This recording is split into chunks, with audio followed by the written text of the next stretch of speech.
Okay, using a 4mm crochet hook and the Crofter Snuggly, I'm going to start with a magic ring. Now, if you don't know how to do a magic ring, I do have a link to a video on exactly how to do that. As always, everything is in the description box below. So don't forget to click that little arrow down there to expand the box, and you'll find links to everything down there. So starting with a magic ring, you're going to chain 2. Now, this chain 2 counts as a double crochet. So this is your first double crochet stitch. So I want you to put 2 more double crochets into the center ring. Chain 2, and you're going to put 3 more double crochets into the center ring. So the solid granny square starts off very similar, if not the same, to a traditional granny square. So we've got 2 clusters here, chain 2, and put 3 more double crochets into the center ring.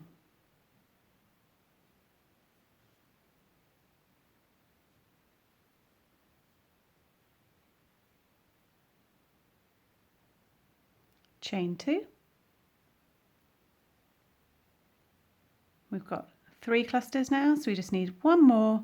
So 3 more double crochet into the ring to create that 4th cluster. Chain 2. You can close the center ring slightly, but not all the way, or you'll lose the top of that chain 2. So you're going to slip stitch to the top of your initial chain 2.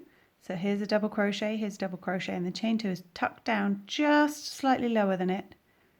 So you're just going to slip stitch to that chain 2. Then you're free to fully close that center ring.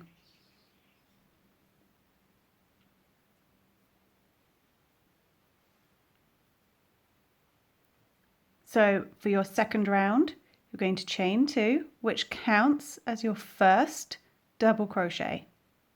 And then into the next 2 double crochets, you're going to put a double crochet into each one. So you're going to catch both loops of that stitch. You're just working straight into the top of those stitches.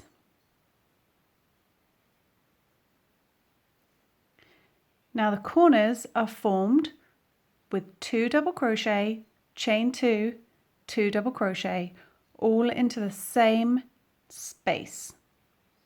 So just working into that chain 2 space, 2 double crochet, chain 2, 2 double crochet. Now these corners fill up the space quite well, and it therefore means you can sometimes miss this first double crochet here. So make sure you sort of pull them out the way a little bit, because in these 3 stitches you need to put a double crochet in the top of each one. So you'll have 3 double crochet sitting on top of the 3 double crochet from the row below.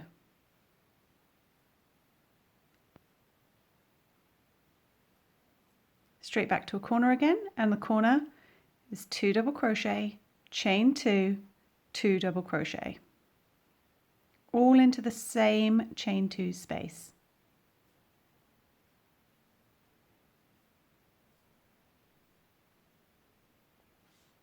And don't forget to move this slightly out of the way and put a double crochet into each of these 3 stitches.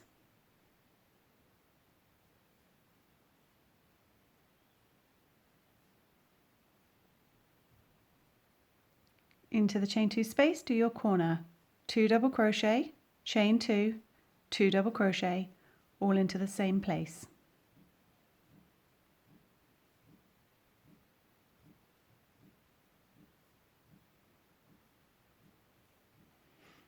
And then again on this side, tuck these out of the way slightly, put a double crochet in each of those stitches.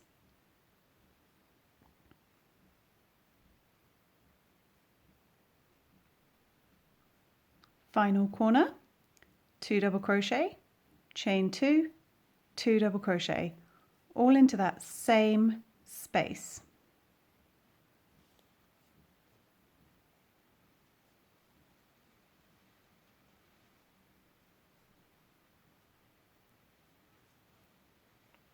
My center ring, I don't really pull it very tight. It's working its way back open again. So to finish the round, you find your chain 2, so it's just tucked down from here. The reason I've been chaining 2 instead of 3 is it means that ultimately you can't see it in the finished square. So you've got to hunt for it a little bit, but it's here, just here.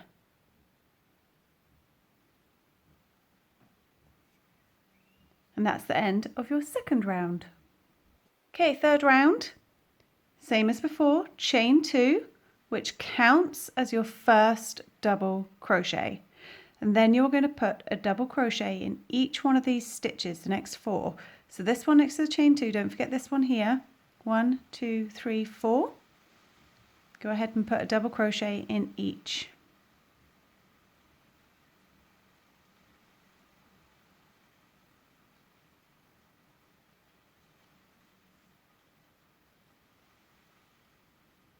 Then you're back at the corner again, the same as before, and the same for the entire square. No matter how big you take it, the corner is chain 2, 2 double crochet, chain 2, 2 double crochet.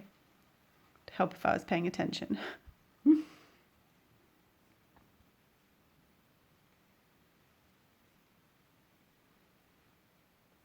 Now don't forget, you can see how this is overlapping this one.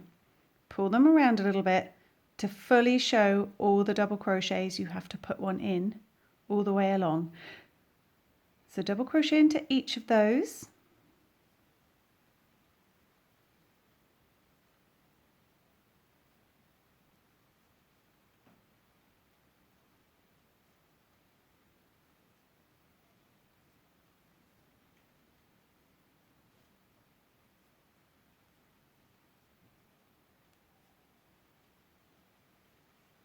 And then when you're back at the corner, 2 double crochet, chain 2, 2 double crochet.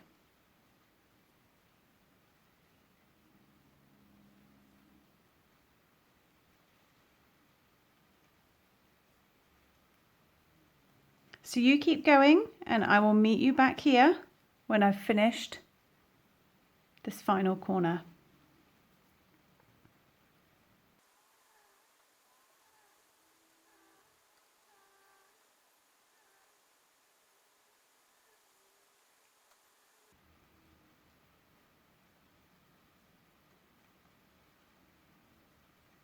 All right, so I'm just finishing up my final corner.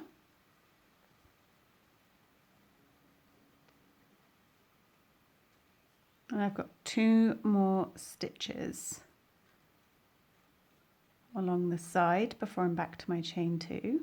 I'm just going to finish those up. And then slip stitch. My chain 2 is more easy to see on this one. There it is, just hiding there. Slip stitch to that, because as you can see, it brings it up in line. You can see here, that was our chain 2. Slip stitching it brings it up. So you cannot see it at all. It's not creating like an unsightly bump or ridge. So that's the principle behind the solid granny square. Now you can keep going. You can either have them tiny like this. I did a pixel art blanket, my Totoro blanket. I may put a picture up somewhere here so you can see. Feel free to go have a nose on my Facebook. I've got a lot of pictures of that there. That was an epic undertaking. But I did little tiny solid granny squares for that. Or you can keep going and you can do sort of 5 rounds. I like a 5 round sort of one because it's a good size here. It's a sort of a nice hand-sized square. Or you can keep going forever, just like you can. Oh, I'm shedding hair. Just like you can on a granny square itself, you can just keep going. You can do that with the solid. So for every round, your sides will grow by 4 stitches. So because you're adding 2 and 2, you're sort of increasing in the corner spaces. So it will exponentially grow by 4 stitches on each side for your count. You can also mix up solid with regular grannies. Blossom Crochet has recently released a 50-50 granny square, which is half traditional and half solid, which is awesome. I'll link to that as well, so you can check that one out. And yeah, that's how you do the very basics of how you do a solid granny square. As always, if you have any questions, feel free to shout. I'm hoping this was reasonably self-explanatory. If I went too fast, there's a pause button. You can slow me down so I sound like I'm drunk. You literally, that's all there is to it with the solid granny square. Chain 2, double crochet in all the side stitches, and then do your corners, which are 2 double crochet, chain 2, 2 double crochet. And if you would like to learn how to do a tight join as you go, oh, my hair is following me around, sticking to my crochet. I can't even blame it on the cats this time. If you want to know how to do the tight join as you go on this blanket that I have just started using the crofter, then that will be in my next video. So don't forget to subscribe if you want to see that, and you'll be first to be notified. And I shall see you again soon on my channel for yet another crochet video. Bye!